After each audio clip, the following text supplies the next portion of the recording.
Corona महामारी के संक्रमण को रोकने के लिए आज पानीपत के मेयर कार्यालय में मास्क और सैनिटाइजर सहित अन्य जरूरी सामान वितरित किया गया। इस मौके पर करनाल लोकसभा क्षेत्र के सांसद संजय भाटिया, शहरी विधायक प्रमोद गिरी, ग्रामीण विधायक Mahipal Dhanda, mayor Avneet Kaur, senior deputy mayor Dushyant Bhatt, deputy mayor Ravindra Kumar सहित अन्य पार्षद मुख्य रूप से मौजूद रहे। इस दौरान नगर निगम पार्षदों को मास्क, ऑक्सीमीटर, थर्मामीटर स्कैनर और सैनिटाइजर का दिया गया।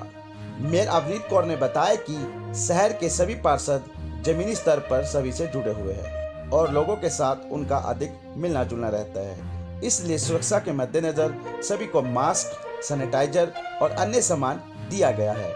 उन्होंने बताया कि भविष्य में भी कोरोना महामारी के संक्रमण को रोकने के लिए आवश्यक और कारगर कदम उठाए जाएंगे। नगर निगम की तरफ से जो नगर निगम को फंडिंग मिलती है, कोविड फंड का जो है फंड मिलता है, तो उसमें से हम लोगों ने कोशिश की है कि हम सब पार्षदों को 26 के 26 पार्षदों को जो है सामान, सैनिटाइज़र और मास्क वगैरह दिए जाएं, ताकि क्योंकि उन लोगों का वो ग्राउंड से जुड़े हैं और उन लोगों का पब्लिक से मिलना जुलना होता रहता है, तो इसलिए मैंने कमिश्नर साहब से बात की थी कि इनको प्रोवाइड किए जाएँ। और उन्होंने, कमिश्नर साहब ने मेरी बात को अच्छे से उन्होंने सॉर्ट आउट किया और आज जो है हमने सभी एमसीज को हज़ार जो सर्जिकल मास्क होते हैं वो प्रोवाइड करवाए हैं और 195 मास्क प्रोवाइड कराए हैं और 100 बॉटल्स जो हैं वो सैनिटाइज़र्स की वो दी हैं और ऑक्सीमीटर्स दिए हैं और एक थर्मोसेक स्कैनर दिया है। और जितनी भी सेवा नगर निगम से बनती आई है वो नगर निगम करता आया है और आज भी नगर निगम ने अपना पूरा कर्तव्य निभाया है। और इसके बाद भी अगर एमसी किसी चीज़ की डिमांड करेंगे, अगर उनको और सैनिटाइज़र या और मास्क की ज़रूरत पड़ेगी, तो उसके लिए नगर निगम हमेशा तैयार है और उनकी वो पूरी मदद करेगा। तो आज इस कार्यक्रम को की शोभा बढ़ाने के लिए आज हमारे साथ हमारे सांसद संजय भाटिया जी यहाँ इस कार्यक्रम में मौजूद रहे और उनके नेतृत्व के अंदर ही हमने हर पार्षद को सामान जो है वो बांटा है। हमारे जिला के प्रभारी जवाहर सिंह जी वो भी यहाँ पर मौजूद थे और हमारे दोनों विधायक भी यहाँ थे और हमारे जिला अध्यक्ष भी थी और 26 के 26 पार्षद यहाँ पर। कल भाटिया जी, आज नगर निगम की तरफ से 26 के 26 जो पार्षद थे उनको कोरोना महामारी से बचाव के लिए राहत सामग्री दी गई, सैनिटाइज़र दिया गया। हाँ जी, आज हमारी यहाँ की मेयर, बहुत ही लोकप्रिय मेयर अवनीत कौर ने कार्यक्रम की रचना की, जिसमें 26 के 26 वार्डों के पार्षद आए। हमारे ग्रामीण के विधायक भाई महिपाल जी, हमारे प्रमोद जी, अपने कृष्ण कुमार जी पूर्व मंत्री, हमारे जिला अध्यक्ष डॉक्टर अर्चना जी, हमारे जिला प्रभारी जवाहर सैनी जी, ये सब यहाँ पर आए और उन्होंने प्रत्येक वार्ड के अंदर 100 सैनिटाइज़र, एक सिंबॉलिक एक कार्यक्रम की शुरुआत की है। मास्क दिए हैं उन्होंने और उन्होंने थर्मो स्कैनर, जिससे टेम्परेचर का, बुखार का पता चलता है, वो दिए, ऑक्सीमीटर दिए, ताकि अपने वार्ड में जाकर लोगों से कनेक्टिविटी बनाकर, जिसको कोई एक primary health point of view से किसी को दिक्कत आती है, और अवेयरनेस, भाई सोशल डिस्टेंसिंग और मास्क का उपयोग करें। अभी पिछले दिनों में कोरोना महामारी ने अपना विकराल रूप जो सेकंड वेव का दिखाया था, काफ़ी हद तक वो कंट्रोल में आ गया। उस समय में ऑक्सीजन की भी कमी थी। अभी काफ़ी समय से काफ़ी धार्मिक सामाजिक संस्थाओं ने भी, और विशेषकर से राजनीतिक दल की हम बात करें, भारतीय जनता पार्टी के कार्यकर्ताओं ने एक कार्यकर्ता बनकर, स्वयंसेवी संगठन बनकर लोगों के बीच में जाकर काम किया है। और मैं सरकार को भी भूरी प्रशंसा करता हूं कि 1-2 दिन की दिक्कत को छोड़ के पूरी तरह से अच्छे से मैनेज किया। चाहे प्राइवेट हॉस्पिटल थे, चाहे सरकारी हॉस्पिटल थे, तो उन्होंने एक ऐसे कोरोना वॉरियर बनकर पैरामेडिकल स्टाफ ने और सभी डॉक्टर्स ने अपनी जान की भी परवाह न करते हुए लोगों के लिए सेवा भावना रखी है। मैं उनको साधुवाद देता हूँ। एक 6 महीने हो चुके हैं सर किसान आंदोलन को, और आज कार्यक्रम था, आपके कार्यक्रम का भी विरोध इनके द्वारा किया गया। मैंने तो विरोध तो नहीं देखा, आप बता रहे हैं तो ज़रूर किया होगा उन्होंने, लेकिन 6 महीने के उनके हो गए। बड़ा दुखद है, दुर्भाग्यपूर्ण है कि एक इस समस्या को लेकर, क्योंकि पहले दिन से ही हम सब लोग ये बोल रहे हैं कि सब जो आंदोलन करने नेता हैं, भाई इस कानून के अंदर काला क्या है, क्या बदलना चाहिए।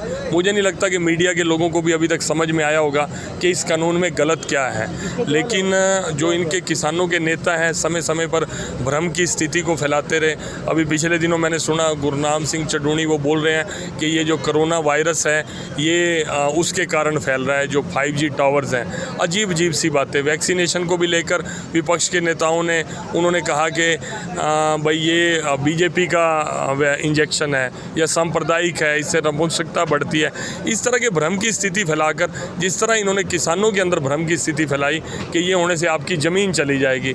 जब हम पूछते हैं भाई कौन सा ऐसा धारा है जिसके तहत ज़मीन जा रही है, तो उस बात का उनके पास कोई जवाब नहीं होता। मैं अपने किसान भाइयों से अपील करूँगा, ये देश जो है इतना प्यारा लोकतंत्र है, कहीं नहीं जाने वाला। आप थोड़ा सा ये कोरोना का पीक टाइम है, ये निकल जाए, उसके बाद आप अपना आंदोलन भी शुरू कर सकते हैं, वार्ता भी शुरू कर सकते हैं। बातचीत के सारे हर समस्या का हल है।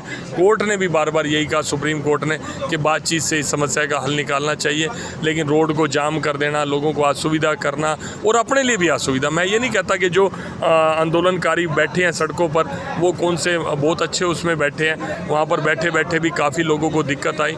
तो मैं कहूँगा कि वो भी हमारे भाई हैं। मैं खुद हम किसान ही हूँ, किसान परिवार है। मेरे पिताजी आज भी 87 साल की उम्र में खेती करते हैं, खुद खेत जाते हैं। मैं इस चीज़ को समझ सकता हूँ। और जो हिंदुस्तान को प्यार करने वाला है, हिंदुस्तान का जो देशभक्त आदमी है, वो इस बात को मान ही नहीं सकता कि मोदी जी किसानों के विरोधी हो सकते हैं, मोदी जी मजदूरों के विरोधी हो सकते हैं। ये भ्रम फैलाया जा रहा है। ये भ्रम कुछ लोग वो भी फैला रहे हैं, किसान विरोधी मोदी जी को सिद्ध करने में लगे हुए हैं, जो इस देश को ताकतवर नहीं देखना चाहते, जो इस देश के टुकड़े टुकड़े करना चाहते हैं। ऐसे लोग भी उस भ्रम को और हवा दे रहे हैं। मैं चाहता हूं कि कोई भ्रम में ना आए, बैठकर सार्थक बातचीत से सारी बात को हल करना चाहिए। एक आखिरी सवाल, जैसा आपने गुरनाम सिंह चडूणी का जिक्र किया, तो कुछ बयानबाजी है वो सामने आ रही है। गुरनाम सिंह चडूणी ने आज कहा कि यूपी के लोगों की भागीदारी है, मतलब वो इंटरेस्ट यूपी में दिखा रहे हैं और राकेश टिकैत हरियाणा में इंटरेस्ट दिखा रहे हैं। क्या लगता है आपको कि इनकी मेरे को पता नहीं क्या सोच है, क्या इंटरनल पॉलिटिक्स है। लेकिन मैं कहता हूँ चलो, हर एक, अगर आप राजनीतिक क्षेत्र में हो, चाहे आप आंदोलनकारी हो,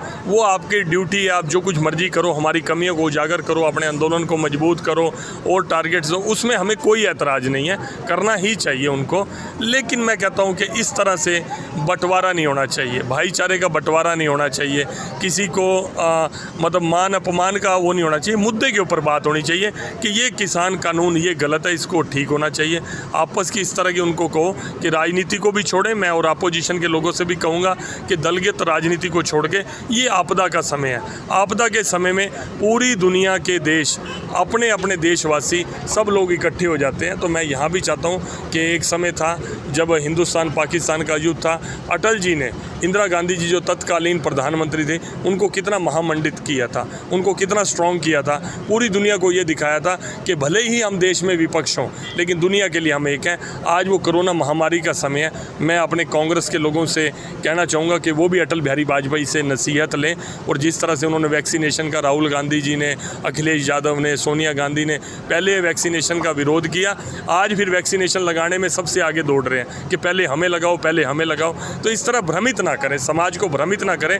समाज अगर आप पर विश्वास करता है तो उसको भ्रमित ना करें। सच को सच बोलें और झूठ को झूठ बोलें।